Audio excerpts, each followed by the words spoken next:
And so, the diary opens once more. Football is no stranger to scandal. We've seen diving, bribery, dodgy referees. But Spain?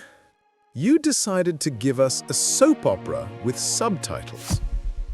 The summer of 2023, Spain's women's team win their first ever World Cup. Glory, history, tears of joy. And then, Luis Rubiales entered the chat. The president of the Spanish FA, dressed in his finest suit, walked onto that stage in Sydney, and instead of simply handing out medals like a normal adult, he grabbed Jenny Hermoso's face and planted a kiss on her lips. The world gasped.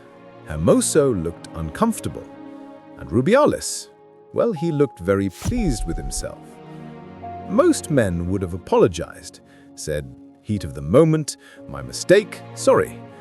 But Rubiales, no senor, he doubled down. At the medal ceremony, he strutted about, hugging players like a long-lost uncle at a wedding, lifting them off their feet, whether they liked it or not. Because nothing says professional leadership quite like treating your champions as props in your own victory parade. Then came the press conference. Ah, yes, the theater. Spain expected an apology. What they got instead was a one-man show called Luis versus the World.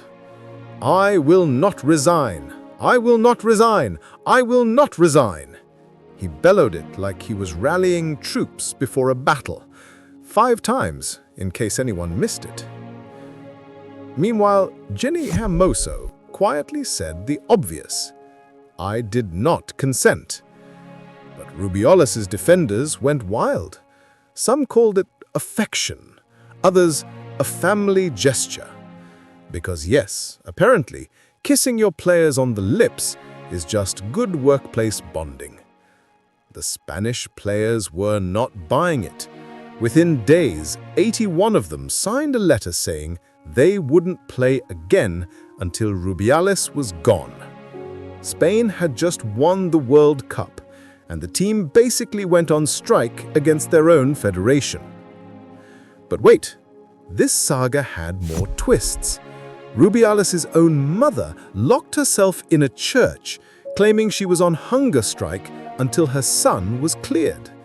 Yes, a church, because when your boy kisses someone without consent, the logical response is divine intervention.